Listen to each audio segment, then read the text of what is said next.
Welcome to the Financial Flossing podcast with Ross Brannon, guiding dental professionals to a brighter future. Ross Brannon is a financial advisor who knows it's not just about your teeth. He helps dental practice owners protect and maximize today's cash flow to plan for tomorrow's cash needs. Find him at rossbrannon.com. On the show, he brings together experts to help dental professionals looking to make smart money decisions to grow their income, turn their retirement goals into reality, and improve their lives.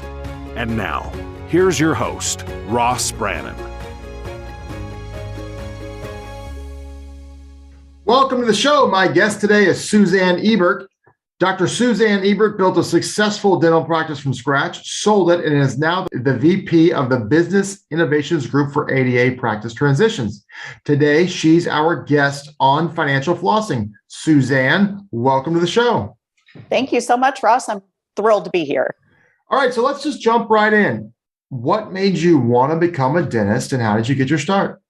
I'm your classic story. I thought that, I wanted to be a medical doctor. Then guess what? I can't tell you how many people who want to go to med school, I say, don't go to med school, go to dental school. It worked out beautifully for me. Like I said, I had 2 kids. They don't really want you in medical school back in the early, 90s when you're a female with 2 kids. So what are you going to do? You talk to your family. I had a stepfather. He was an oral surgeon. He said, you know what? Give dentistry a try. I said, ugh, who wants to look at teeth all day? That's kind of gross.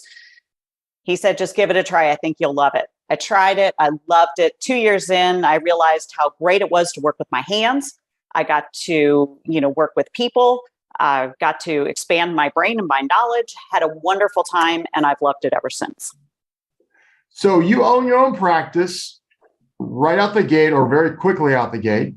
You built it and then you sold it. So talk about that process, and what advice would you give to dentists looking to do the same? Well, I had a little bit of a rocky road, if you want to put it that way. I did a GPR and then started my own practice about a year after that. I had a business background with my husband. We owned an acetylene manufacturing plant, so we did know how to run a business, which was a huge asset for me. Built the practice exactly the way I wanted it, which was very relationship-based. I had 3 operatories. I didn't take any insurance, was very much customer service oriented. And then 11 years later, I ran into some health problems.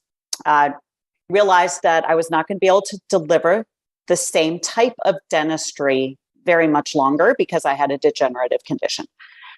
I was in a wonderful position of being able to sell quickly. I did sell quickly. And then I realized that I was not ready to give up on dentistry, ended up as the dental director at a public health clinic that was here in town, and then established an extramural rotation site for the University of Florida. And at that point, I had the privilege of working with senior dental students. They taught me a lot. They taught me more than I taught them, I'm sure. Oh, wow. That's fascinating. And so the transition of selling, was it you were able to sell quickly? You sold to another dentist, correct? Yes, I did. Your practice, there was no insurance, and it was more high end, correct? Yes, it was, Ross. It was, like I said, it was a very niche type practice. And here's the reason I got into what I'm doing currently. Because my practice was so specialized, I had a very specific type of relationship with my patients and my staff and my community. My patients were coming to me for the experience and for the quality that I was able to deliver. But a big part of it was the experience that they had when they walked in the office. Nobody waited for more than 5 minutes. If they did, they got a Starbucks gift card. They went across the street. They got some coffee. We offered to reschedule. Very, very much customer focused. And it worked out really well for me. However, the people who bought my practice, it didn't fit their style.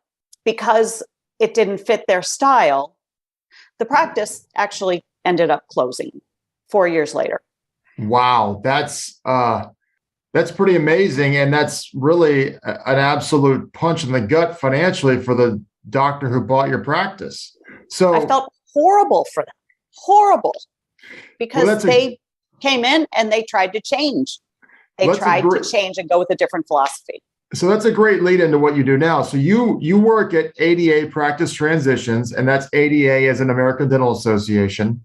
And so talk about what you do in your role there, because you told me a little bit about it beforehand. And, talk about how you really kind of match buyers and sellers, because this is very unique compared to what goes on out there. Yes, it is. And as I said, the reason that this resonated with me so much was because of what I experienced personally and then what I heard from dental students as they rotated through my clinic. The long and short of it is we are a practice broker and an employment broker. If you want to come bring it down to that, that's what we are. It's what we do. We are backed by the ADA, and the ADA established this because we wanted to help dentists at key points during their career. Well, what makes us different, though? What makes us different is that we start with the relationship. There has to be a shared mission, vision, and values for a practice transition, whether it be an associate coming into a practice or whether it be a buyer purchasing a practice. There has to be a common mission, vision, and values, or guess what? That transition is really going to be in jeopardy. Well, we don't want, otherwise you're at risk of what happened with your practice, correct? Absolutely. If the patients are confused because they're getting a different experience, the staff is confused because they are getting a different experience, they're going to leave. And we all know that the value in a practice has nothing to do with the equipment and the building. It's got everything to do with the patients and the treatment that's rendered in the practice. And I'm going to go ahead and assume that at your time at ADA Practice Transitions, you've probably seen the same thing happen with some of these transitions that happen with your practice. What I have seen for the most part, because of the way we match doctors up, it's unbelievable what they say. We just had a doctor who joined us after having 3 failed transitions. He attempted to sell his practice to 3 different people. He is now looking at selling his practice in a couple days to somebody that we connected him with. And what he told me was, this feels completely different than what happened in the past, because this person seems to really care about the practice the way I did. So guess what? It went so much nicer. So in essence, what you're saying is, let's suppose that John Doe is selling his practice and I'm the right guy for it, but I'm only offering him, let's just make up numbers here. I'm offering him 4 million, but you come in and you offer him 5 million. Now, in 9 out of 10 scenarios, they're going with you. But the way you guys have set it up is, I'm likely you're going to encourage him to go with me because we are a match. We have a philosophical on the same page. It's going to help the long-term viability of the practice. Whereas you're going to give him more money, but and some people only care about the money, but at the same time, you're going to kind of lay it all out for everybody involved that this is going to have some serious headwinds if the person with a higher offer, but not the right philosophy, belief system, values buys this practice. Am I right in saying that? You know what? You're absolutely right. And what I will tell you is, if somebody is strictly 100% only interested in getting the highest bid, if they only want to sell to the highest bidder, they don't care about any of the other stuff. And here's the key, they're in a high volume area where there are going to be a lot of offers. We're probably not for them. And I'm okay with that, because what I want is for the dentists to be successful. I want that dentist who's retiring to feel good about the transaction and the transition into retirement. I want that dentist who's coming into the practice to be successful, because the patients are going to stay. And I will tell you, in reality, I would say 90% of the ones that we've facilitated, it hasn't come down to the money. It's been, what's the right fit? And because of that, you guys don't work with DSOs, correct? We work with group consolidations that are dentist owned. But if it's private equity backed, we do not. And I mean, nothing against private equity, but it's all about the dollar for them. So they're going to give the high. It's a different animal. They don't care. I know people who've sold to private equity, and they literally have said that they ruined their name because of what they did to the practice. Unfortunately, we do hear that story. There are a number of different private equity firms that are out there now that are coming at this from a different viewpoint, at least initially. We'll see what happens in the market. But for right now, we are not working with private equity backed groups. Now, you guys have technology that kind of matches buyers and sellers. Talk a little bit about that. Yeah, we have to, because we are nationwide. We're in all 50 states, and we have practices and opportunity in all 50 states. So in order to be able to make this work efficiently, we need to have a way to match our doctors up kind of behind the scenes. So this isn't all being done by me or one of my team looking at each individual doctor and trying to piece it out. We have technology behind what we're doing, and we have found that there are some key indicators that seem to be more indicative of success. So we're building on that and continuing to build on that as we figure out, okay, what are the rest of these indicators and how can we refine this? How can we encourage a doctor who's convinced that they need to be in Tampa, Florida, because it's a great market and everybody wants to be there? How can we convince that doctor to move? Can we find the perfect spot for them? And what are the indicators that we could make that happen? What are some of these key indicators? A lot of them are, procedure based. A lot of them are how the staff is treated. You'd be amazed at how many doctors really care about the integration of the staff. That's a hot topic right now because so many staff are not going back to work for one reason or another. Right. So that's been a big one. The other one is community. Another one is, going back to the financials and stuff, the referral patterns of the business are very important to our doctors. And then, of course, the financials.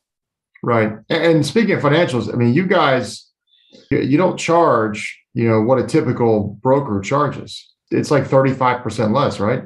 Yes. We charge 6.5% if you're an ADA member, as opposed to the typical 10% that the brokers out there are charging. Well, that's a big deal on a practice sale. That 3.5% is huge. Absolutely. So what advice would you give someone who is, well, let me ask you this first. What is the typical age of someone you're working with to sell a practice? Well, it's gone down a little bit. The average retirement age now for dentists is at the lowest it's been in a number of years. It just dropped a little bit below 68.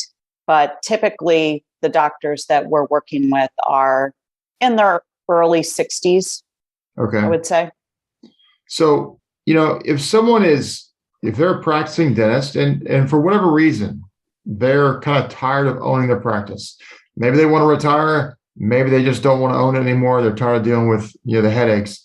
What advice would you give someone who's even considering selling? The first thing I would ask them to do is take a really good hard look at their practice from an outsider's point of view. And that's so much easier said than done. It's their baby. We all know that. But there are certain hallmarks of things that our buyers seem to want. Buyers seem to want digital radiography. I mean, it's just kind of the thing. Not that film isn't great or couldn't be great. Right. I used to love it. And the switch to digital was tough for me, but I did it. And that is what our doctors expect. They also want clean financials. If you're looking to sell your practice, please get your financials in order right now. Know what you want to get for it. Have everything ready in a nice little package to say, here, okay, great. I've connected with you. I feel like you're the right person. Here's my financials. Good to go.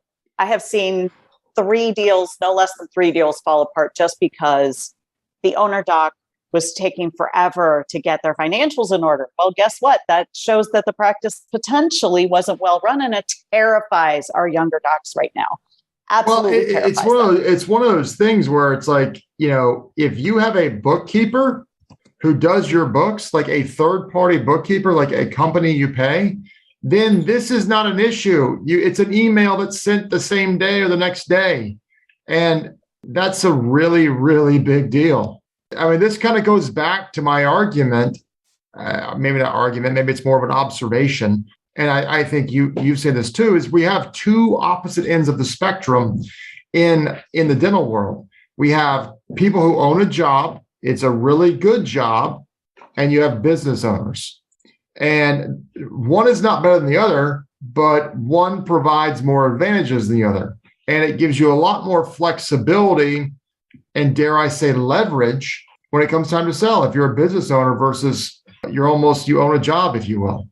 Yeah, the only caveat I would put to that is some of our business owners, how much are they going to be looking strictly at the dollar signs? Are they going to be more likely to make a decision basically on entirely on the financial side? Or are they going to understand the value of having that practice continue on? That's a very, very legitimate thing a point you bring.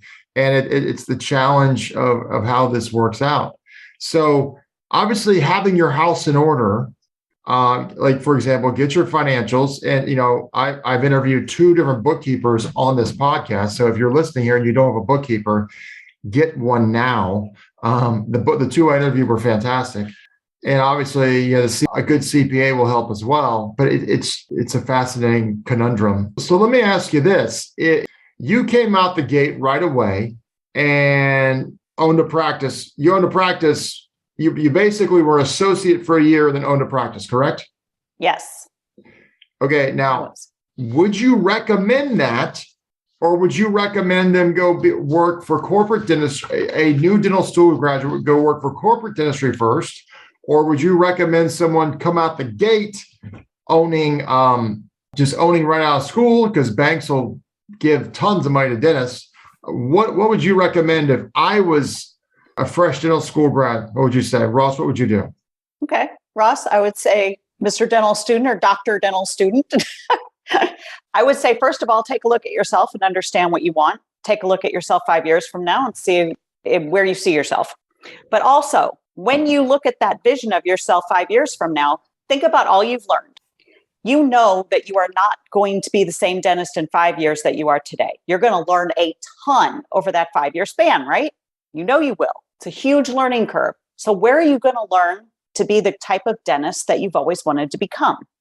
How are you going to find the right practice for you?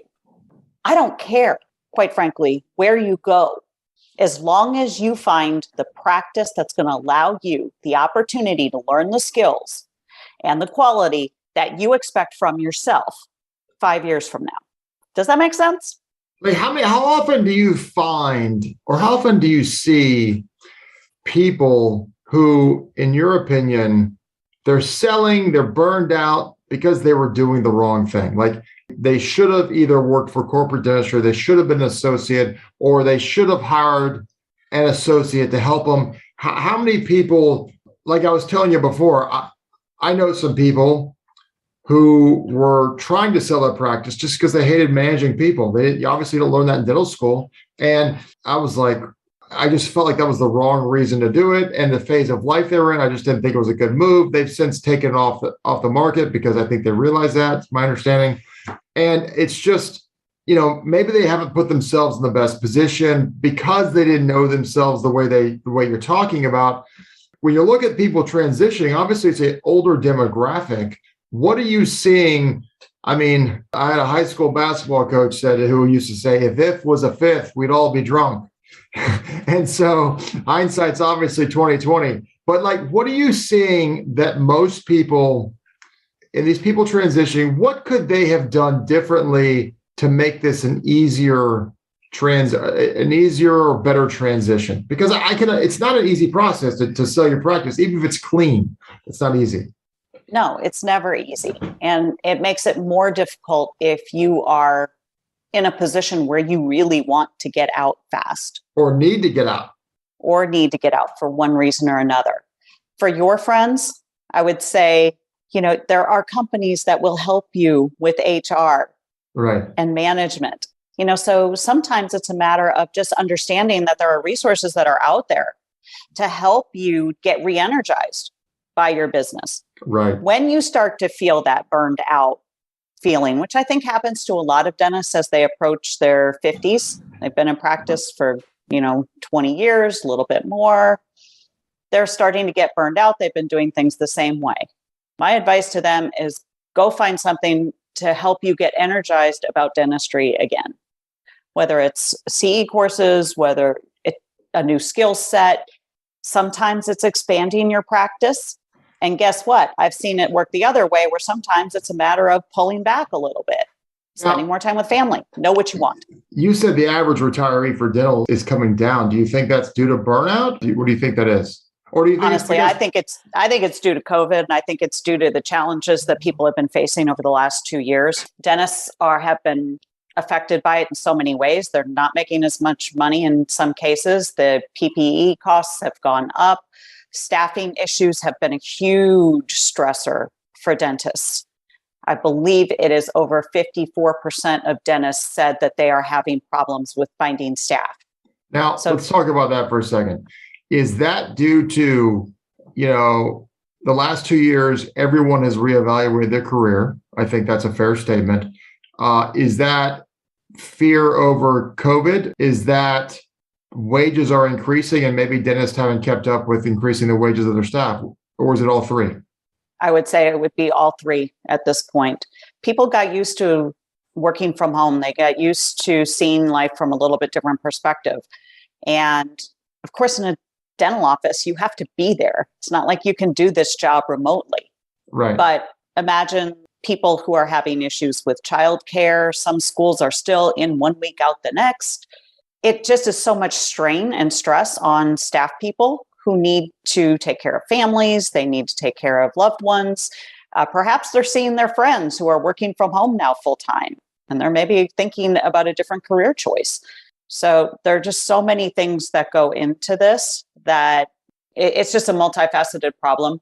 And I'm not sure exactly where we're going to land on the solutions. So why would a dentist decide to go with the ADA practice transitions versus Joe Blow dental broker? A dentist who wants to preserve the legacy that they have, a dentist who cares about the community that they live in, a dentist who doesn't want to meet their former patients at the grocery store and hear things like, why did you sell to that person? That's the kind of I've dentist heard those stories, by the way. I've heard some of those stories. Mm-hmm. I mean, it's very real. I mean, that's a very real thing if you sell to some DSOs. And some people don't care about that. Some people do. But I've heard stories of people in small towns, people's names getting ruined because of that. It's not even in small towns. I mean, it happens right here. Yeah. So it happens everywhere. Our service will be attractive to those dentists who really care about their staff, their community, and their patients. And they have already some financial freedom that they're not counting on their practice sale to be their retirement. So do you think that your clientele tends to be an older demographic because they don't need as much money maybe versus some of these young guns selling to DSOs in their 40s? They obviously need more money because they're selling in their 40s. Do you think that has something to do with it? Oh, I absolutely think it's got something to do with it. A lot of these doctors that we work with have practices that are located in, I'm going to say outside city centers. Right. And they've crushed it in their practices. They have a wonderful work-life balance. They've done exceptionally well financially, and they are less concerned about the dollar amount that they're getting for their practice. They're more concerned about getting the right person. And in fact, we just had a sale happen with a young lady in Maine who 1.5 years out of school, she's now purchasing the practice that she went to work as an associate in. That's fantastic. So it's only 1.5 years out of school. She just purchased over $1 million practice, but they set the purchase price before she even started because the doctor's like, I think you're great. I know that you're the right one. And he's trying to pay it forward. I mean, I know some people, some dentists who they either have no interest in selling to a DSO because they would rather pay it forward to another dentist so someone else could own the practice, or some people just can't stand DSOs and they want to just deal with another person, not a corporation. And I would say that there's probably a tipping point there to where a DSO can just offer so much more money, and you alluded to it earlier. So the thing that I would say to those dentists who are looking to sell just for the money is, you have the opportunity to shape the way the future of dentistry looks. And this is the same with our younger doctors who are coming out. I go into dental schools, I give talks all the time. And the first question I ask is, how many of you aspire to practice ownership? I would say 80%, raising their hands. This is exactly what I want. Have you heard that, private practice dentistry, solo practice is on its way out? About 70% of the hands go up. It doesn't have to. This is their opportunity to change the face. If they give in to this idea that solo practice is gone, then yeah, solo practice will be gone. So they have the opportunity to shape the way dentistry looks in the future. And I think there's room for all different styles of practice. And I think there's room and a place for all practice modalities, including solo private practice. And these owners need to understand the same thing. If they're going to sell to the DSOs, then I don't want to hear them saying on the other side of their mouth, well, I hate DSOs, but they gave me the best deal. So, right. You just took that practice away from somebody who could potentially buy it and continue as a solo. So 10 years from now, what percentage of dental practices are owned by individuals and what percentage are owned by corporate or DSOs? Oh, I believe, quote me on this, 71% are solo. And then there are the group consolidation styles, which I believe account for another 10 to 11%. Would that be a fair way of describing that? Would be a group of dentists saying, let's not sell to a DSO, let's become our own DSO, basically? Pretty much. And let's consolidate resources. Let's centralize our ordering. Let's do those things that the DSOs, quite frankly, do well. But they have an economy. They absolutely have an economies of scale. There's no doubt. No question about it. So some of these small groups are getting together and creating larger groups. And then, of course, there's the DSOs, which I believe are about 11%. So 10 years from now, where are we going to be? That's a great question. So if I got my little crystal ball out. I want your crystal ball. Made my prediction. Let's see if we can get together again in 10 years, Ross, and see how I did. I'm going to say that the DSOs are probably going to creep up to, I think they're going to plateau at around 20% of the market. And you said they're about 11 right now? Mm-hmm. I think they're going to continue to grow. I think that there's going to be a point. There's going to be a tipping point. I still think solo private practice is going to be alive and well because there are just too many spots in the country that are unattractive to DSOs. Now, but when you say a tipping point, you mean a tipping point in favor of DSOs snowballing, correct? I'm not thinking they're going to snowball. Okay. I think that they'll get up to about 20% of the market. Which is roughly almost double where they're at now. But when you're in this market, it seems like they're already at 50%. For the way it seems like it, especially when you're in Florida. Right. For those of you listening, that's not so much the case when you go to other areas. Right. Yeah, this is different parts of the country. Mm-hmm. Well, and this obviously is very much interest rate driven as well. So if interest rates go up, that's going to change things, but that's a different topic for a different day. So as we wind down here, I'm a big reader. I always ask every guest what they are reading or what they've read or what they recommend people read. So what about you? I've got to go back to the oldie but a goodie, 7 Habits of Highly Effective People. Oh, yeah. I've read, reread. Yeah, it's a classic. And too many pearls in there to avoid. So I'm still waiting for someone to tell me like Dr. Seuss or something like that, but that hasn't come up yet. So, but yeah, maybe next time. 7 Habits of Highly Effective People. That's fantastic. I mean, that's a great one. It's an all-time classic. And that book's probably 25 years old, if not older. So, still incredibly relevant. Oh yeah, for sure. So, well, Suzanne, this has been a fantastic conversation. It's been very informative. I really appreciate your time today. Thank you so much for having me. And, if anybody wanted to get in touch with me, I'd love it if they visited me on adapracticetransitions.com or email me at eberts@ada.org. Yes. Say those one more time. adapracticetransitions.com.